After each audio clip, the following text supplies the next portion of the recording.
You're listening to the International Moving Podcast, your guide to moving to another country, brought to you by SDC International Shipping, LA's finest.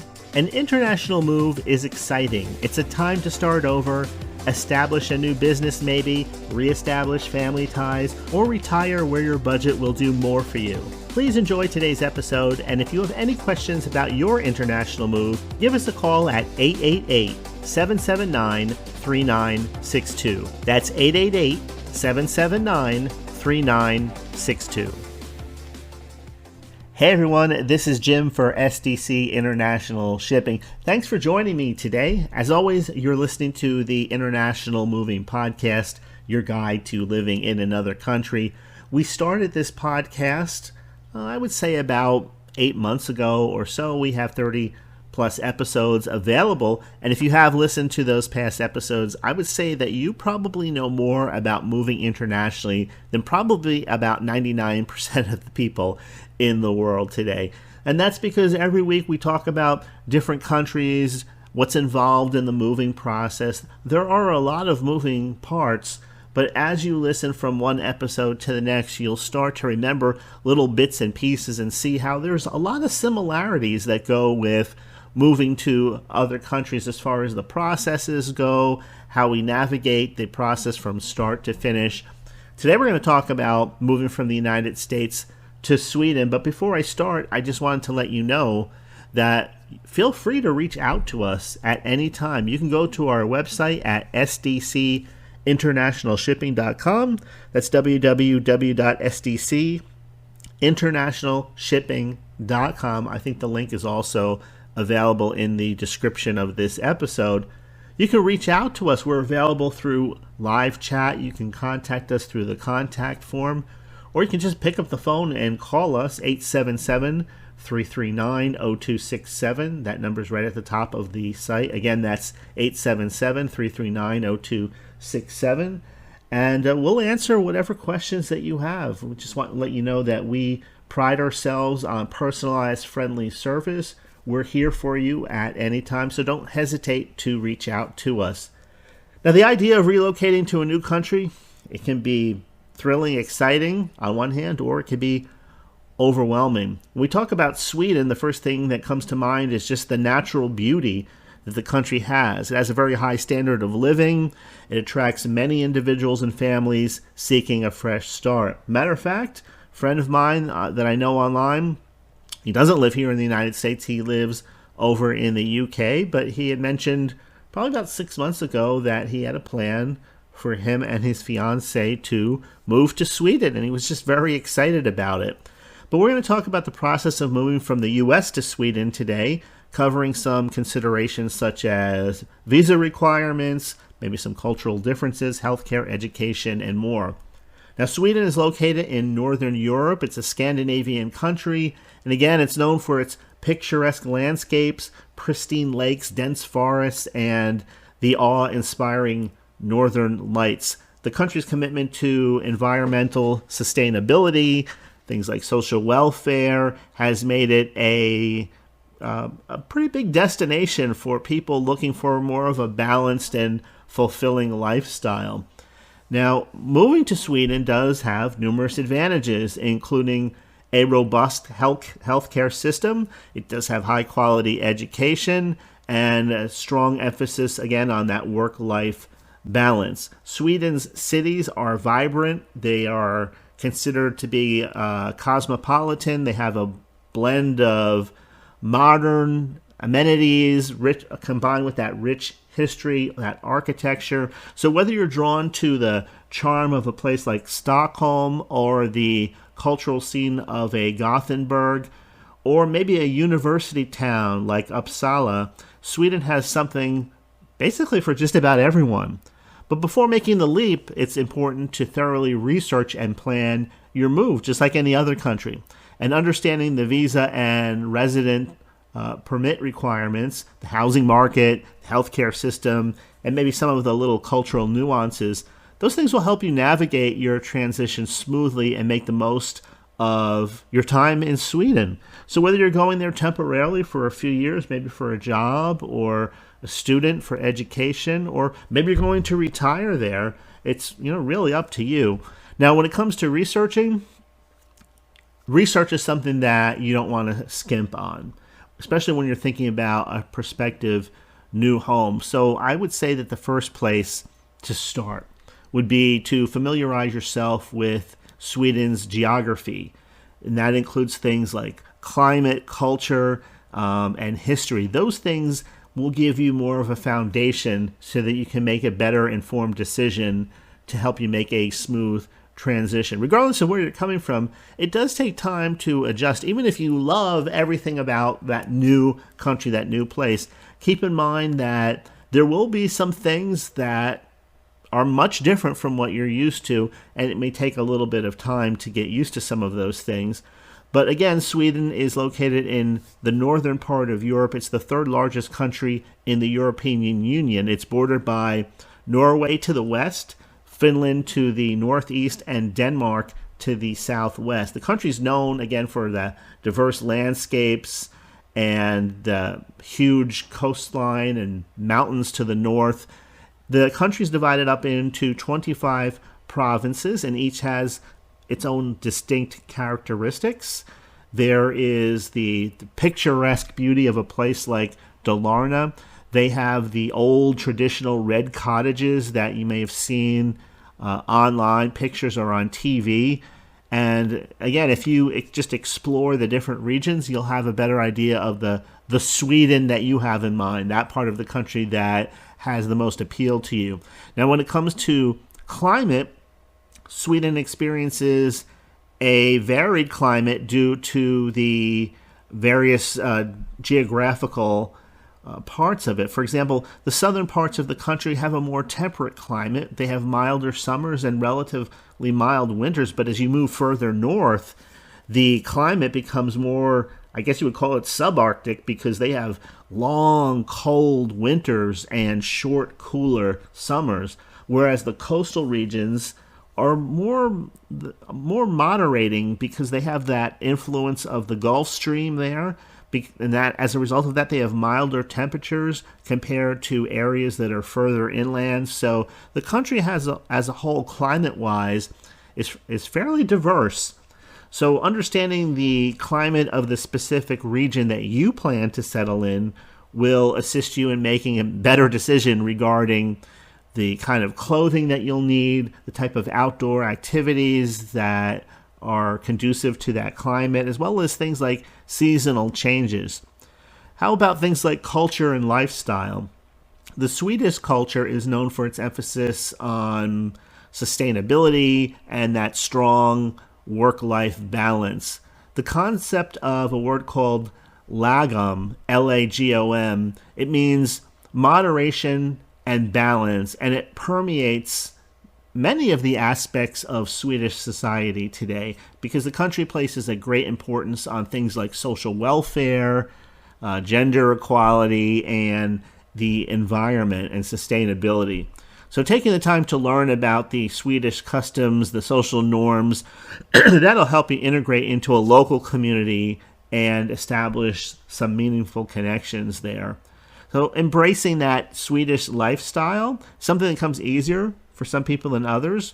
Some people like to participate in local activities, and when they do so, they find it's even easier to integrate into a newer country and a newer lifestyle. If you look at the language, many Swedes speak English fluently today, and of course, learning the Swedish language could give you a completely different kind of experience as far as how you integrate in the country. Swedish is the official language of the country, and I would say it would be definitely worthwhile, no matter where you're moving, to learn some of the basic phrases and some of the expressions. And I think that when you make the effort, the locals appreciate that more, because no matter where we're coming from, we're in a new country, we're sort of looked at like foreigners. I know it's true here even in the United States, where people appreciate the fact that if you are from another country and you're doing your best to learn the English language, it just makes that connection even easier. And there's language courses available. They're available for expats. They're available online, so you can start before you get there and you can continue after you arrive there to develop language skills. Language is an important thing. I really believe that, and people say that who make the effort, and unfortunately I've tried to learn several languages myself over the years. I had them in school, but if you don't have the people around you to be able to speak that language with on a regular basis, you kind of forget some of the important aspects of it. I could basically communicate maybe roughly in German, but let's just put it this way, not as good as I could have when I was studying the language on a regular basis.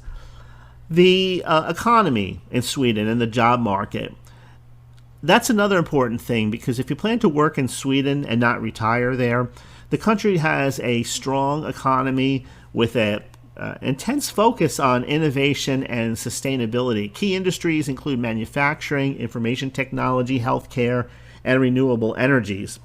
So researching the job market, specific industries, and the available employment opportunities will definitely give you a head start, especially if you start ahead of time, to increase your chances of finding solid employment there. Cost of living. This is an interesting one because depending on who you ask, the question is living in Sweden more affordable than the United States? Now, some of the sources and the data around this will say yes, and some will say no.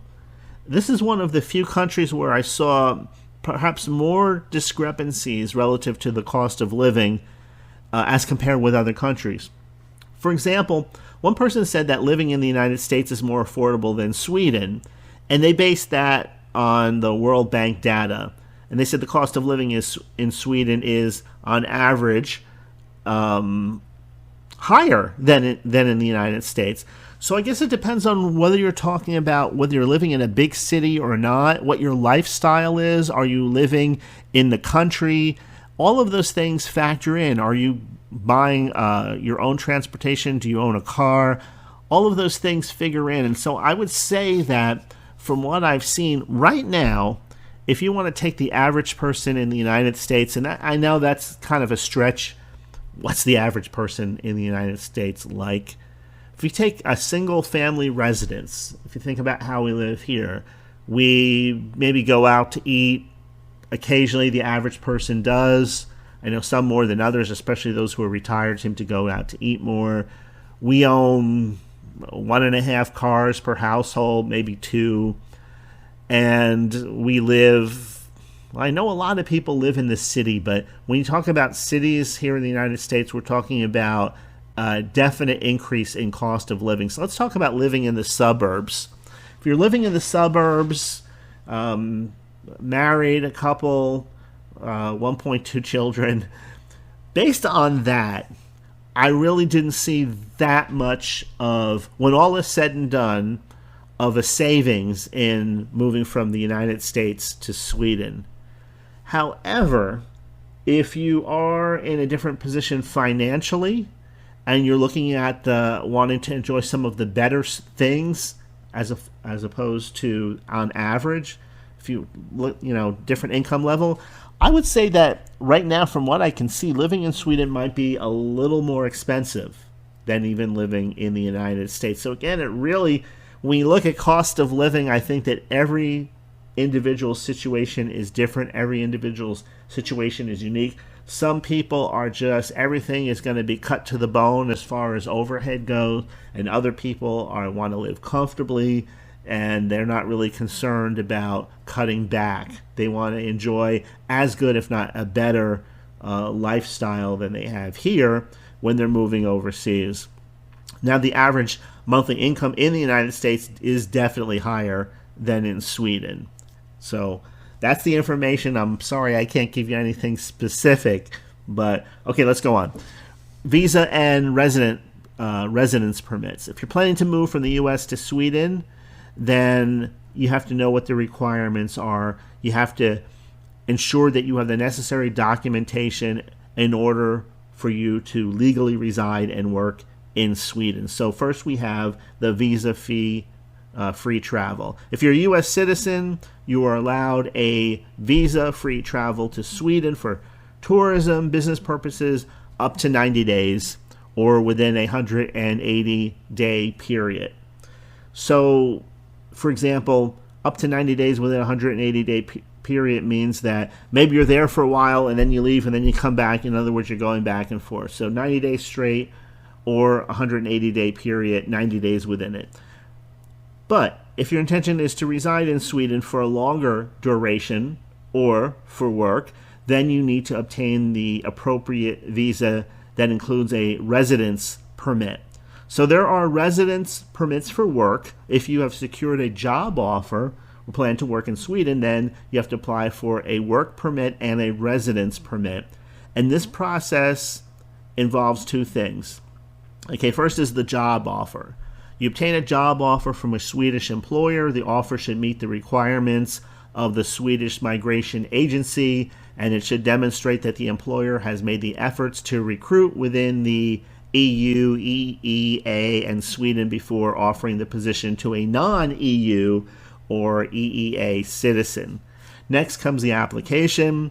You submit the work permit application to the Swedish Migration Agency. The application can be submitted online or at a Swedish embassy or consulate in the United States. You need to provide the supporting documents, including your valid passport, an employment contract, and proof of qualifications. The processing time can vary, so you want to make sure that you do this well in advance of any kind of intended move to allow sufficient time for processing. And the residence permit, once your work permit is approved, then you can apply for a residence permit. And the permit allows you to legally reside and work in Sweden. The duration of the permit depends on the length of your employment contract. So I hope that makes sense. All of these things are important. I can only touch on them in this podcast episode. We can't go into great detail. And of course, the details are going to vary depending on your specific need and use case as far as these permits go and applications go. Okay, now if we're talking about study, if you're a student, if you plan to pursue higher education in Sweden, then you'll need to apply for a residence permit for studies, and the process typically involves a few steps. First, you have to be admitted to a Swedish institution. You have to secure admission to be recognized in that Swedish educational institution system. And that way you ensure that you've received the necessary acceptance letter from that institution. So it does have to be recognized. In other words, it can't be something that, somebody that there creates in order to get you into the country. No, it does have to be in a well-established educational institution. Next comes the application. You have to apply for a residence permit for studies through the Swedish Migration Agency. And the application can be submitted online or, again, at a Swedish embassy or consulate in the U.S. You need to have whatever supporting documents they require.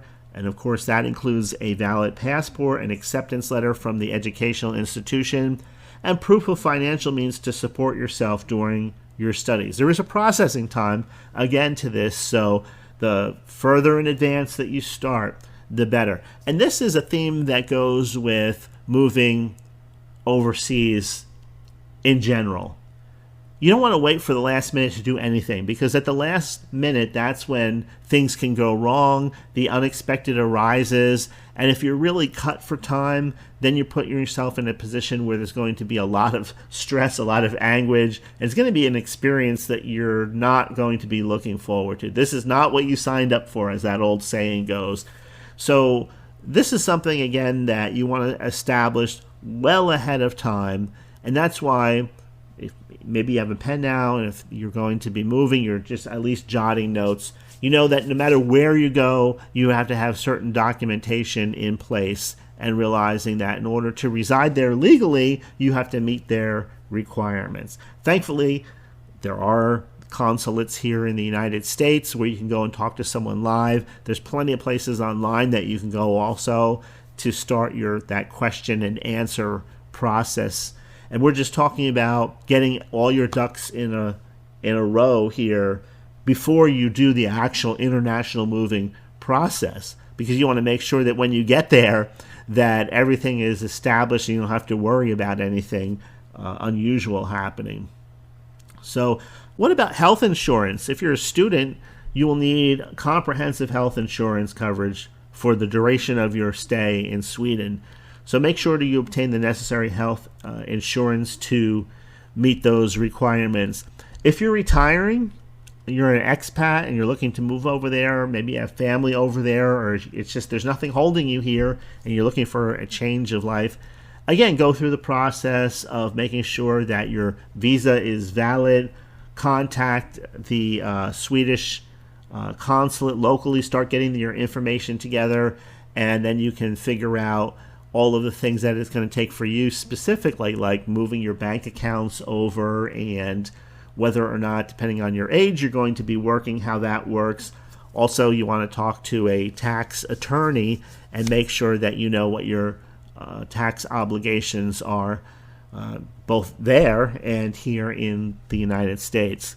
Now, after all of that foundation, after you're going through the process of getting all those things in order, I know, of course, when the rubber hits the road, we're talking about what happens on the day of the international move. Well, just like everything else, like I was saying, that if you're going to move your belongings, you want to choose an experienced and reliable international moving company, one like SDC International Shipping. We're trusted as an international mover and have been around for well over 13 years now. We have the expertise and trained professionals that can make that process much easier for you. And that includes all kinds of things like the logistics, what items are going to be put on a ship, sea freight versus air freight, clearing customs, making sure that all of your items are delivered safely to the final destination. Maybe some of the items will be moved into temporary storage. Maybe you need the white glove service where all of the packing is done for you here in the United States and everything is unpacked when you get to your final destination, unpacked and put away even in the drawers in your kitchen for you. If you want that white glove kind of service, SDC International Shipping has that available also. So yes, today we were talking about looking at the country of Sweden. It's a beautiful, beautiful country. I completely understand why people would want to relocate there because it's an exciting life adventure. And there are numerous opportunities for professional growth and personal growth as well. But by considering all of the factors that we talked about today, visa requirements, housing, healthcare, adapting culturally, and utilizing the services of a reliable international moving company like SDC International Shipping, you can make the whole transition much easier, much smoother, and start your life in a new country. Just some frequently asked questions before we conclude. And let me just summarize here, because if you've never thought about some of these things before, just listening to me talking to them in this podcast, like residency permits and visa permits and free travel and work permits and all of that, that may just you may feel like you've just been hit by an avalanche of information and you may wonder, well, where should I start?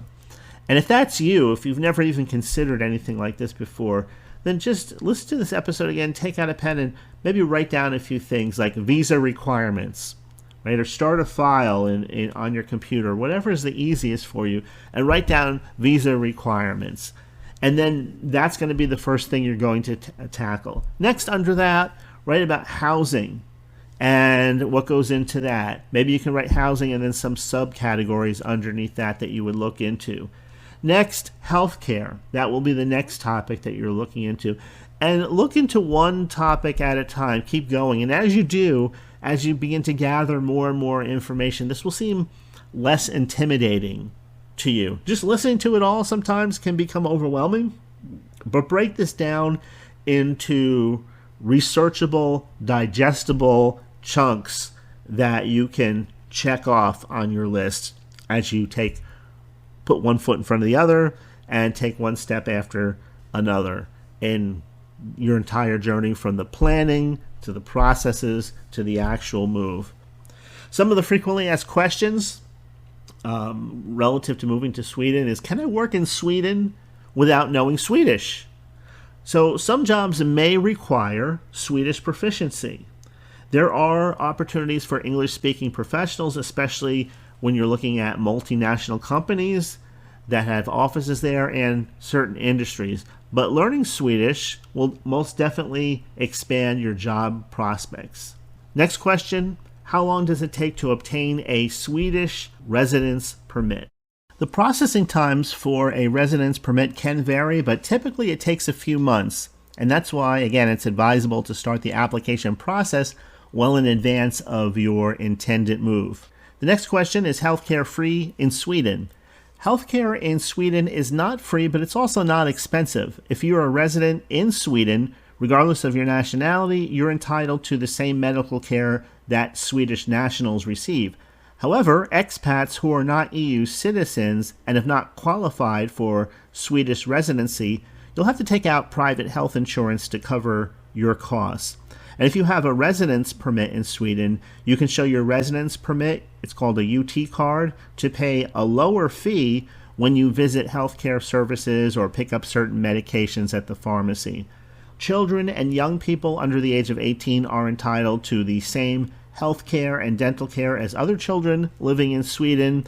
The Swedish government sets a yearly cap for out-of-pocket fees at around $100 US denomination, and anything exceeding this amount is covered by the Swedish government. Public health care in Sweden covers basic medical needs such as hospitalization and basic outpatient services. So if you are living in Sweden with a residency permit for over a year, you may be asked to show that you have private insurance to cover your healthcare costs. The next question, what is the average cost of housing in Sweden? The cost of housing in Sweden, of course, is going to vary depending on the location. Major cities like Stockholm and Gothenburg tend to have higher housing prices as compared with smaller towns. For example, in city centers, a one-bedroom apartment in Sweden costs somewhere between $778 to $950, whereas a three-bedroom, also in a city center, would cost somewhere between $1,255 and $1,535 based on the latest data. So it's advisable to go ahead and research the specific area you plan to live in, but those are just a few estimates, general estimates that I wanted to throw out there just so you could do a comparison of Sweden versus the United States. And finally, the last question, how do I open a bank account in Sweden as a foreigner? To open a bank account in Sweden, you will typically need to have a valid identification document, proof of address, and a Swedish personal identity number. What is that? A Swedish personal identity number is a 10-digit number. Think of it like a social security number, but it's their version of it, and it's widely used in Sweden to identify individuals. It's composed of the date of your birth, followed by a 4-digit number, and it's in its own little format like year, month, day, and then there's a 4-digit number after it. And it's assigned to individuals who are staying in Sweden for more than a year, including international students who are studying for 12 months or longer. And this personal identity number, it's widely used throughout daily life in the country, whether you're signing up for a membership somewhere or a subscription, or you're opening a bank account, or signing up for an insurance plan, or accessing any kind of health care. It is recommended to contact the different banks to understand exactly what their specific requirements are for opening up a bank account. But it is important to know that you're going to need that Swedish personal identity number, whichever way you go. All right, I think that does it for today. Thank you so much for listening to this episode. I hope you enjoyed it. If you have, please share the episode link with a friend. Share it on social media, email, or wherever you happen to be. Thanks again for listening. This is Jim, and I will see you in the next episode. We hope you enjoyed today's episode. Thanks for listening.